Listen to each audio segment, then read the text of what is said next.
sampah. Setiap hari kita menghasilkan lebih dari 3 juta ton sampah di dunia ini.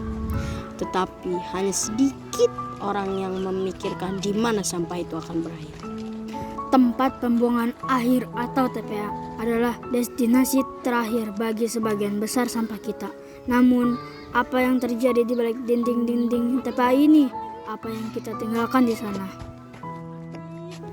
Setiap hari 60 ton sampah dari daerah di Lebak datang ke sini, TPA Dengung.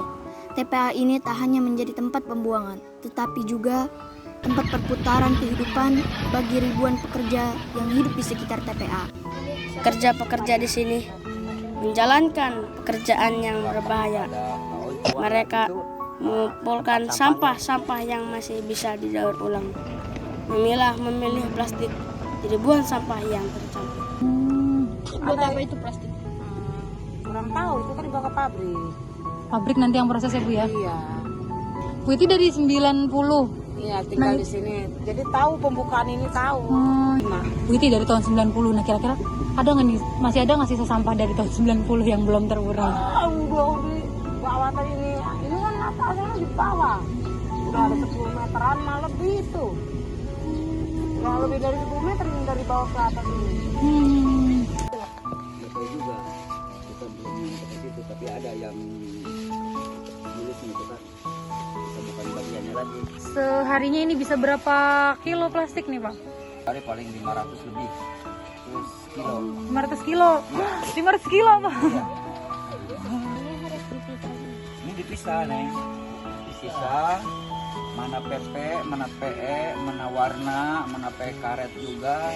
Semua keseluruhan mencapai 20 jenis gitu kan. Ya PE kayak gini gitu kan, lembut. PP yang kasar. Warna, PE warna juga lembut, cuman ada warnanya juga. Kalau PE apa ya? PE karet itu kayak karet gitu kan, kalau PE karet itu. Ada sih. Tetapi itu tentu saja belum bisa menyelamatkan TPA. Karena faktanya hanya 7% yang bisa didaur ulang. Pemulung dan industri hanya memilih plastik yang bernilai tinggi saja. Sisanya hanya akan menjadi tumpuk-tumpukan sampah yang akan terus-menerus menggunung setiap harinya. Dampak dari sampah tak hanya terasa di dalam TPA. Sampah yang tidak terkelola dengan baik akan mencemari tanah, air, dan udara. Plastik yang terbuang akan bertahan selama ratusan tahun.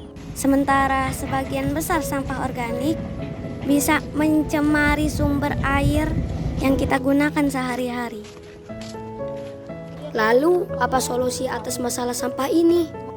Kami melakukan kunjungan ke Citra Majaraya untuk bertemu seorang aktivis lingkungan, Bunda Novita, yang sudah lama menerapkan pola hidup zero waste. Saya terinspirasi jadi bahwa memang kita punya sebagai seorang khalifah itu memang punya punya amanah bahwa kita memang harus menjaga bumi ini gitu kan. Saya pernah ikutan juga sebuah komunitas ya. Jadi itu komunitas itu namanya Belajar Zero Waste ya, yang ada di Instagram, yang diinisiasi oleh Mbak Deka Wardani. Mungkin kalau gurunya udah tahu ya, Deka Wardani. Beliau alumnus dari arsitektur ITB, kemudian beliau inisiasi kegiatan itu. Dan ini salah contohnya, ketika kita lagi makan bareng bersama kakak-kakak di sini, tidak perlu ada sampah plastik, ya. Mau minum silahkan, mau bawa botol pakai botol sendiri monggo silakan, ya. Mau pakai gelas di sini monggo, tapi tidak ada yang namanya aqua gelas gitu. Ya nggak bisa. Nah, jadi nanti nggak seperti ini ya, pokoknya bebas gitu. Jadi kakak-kakak juga misalkan mau jajan bakso, jajan apa gitu kan. Ya, kalau bisa makan di tempat atau bawa pulang dengan wadah sendiri. Ini salah satu contohnya gitu ya. Ini contohnya, ini kan udah nggak dipakai lagi. Nah, ini belakangnya nanti buat gendis, biasanya buat gambar-gambar gitu. Ini kardus ini isinya adalah barang-barang bekas yang bisa dipakai lagi.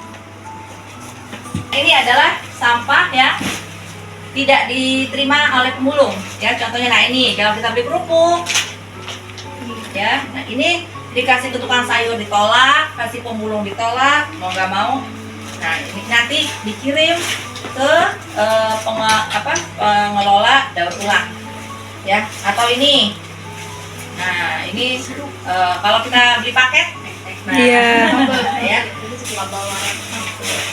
Atau contohnya seperti ini, nah ini yang nggak bisa kita hindari, ya. Termasuk ini, susu. Nah, ini di pemulung tolak, ya. Benar-benar nol ke TPA, jadi kita nggak ada buang sampah ke tukang sampah. Jangan kapok ya, kita yang sini lagi. Setelah belajar dengan Bu Novita, kami juga melakukan riset ke tempat pengepul sampah terkait barang-barang apa saja yang bisa kami berikan kepada pengepul agar bisa dikelola dengan baik. Barang-barang yang bisa diberikan seperti botol, kertas, kardus, beling, kabel, dan juga tembaga. Ada harapan setelah tumpukan sampah ini. Ada upaya yang bisa kita lakukan untuk mengurangi dampak buruknya. Mendaur ulang memilah sampah, membawa wadah untuk memberi sesuatu. Itu semua bisa dimulai dari rumah dan dari diri sendiri.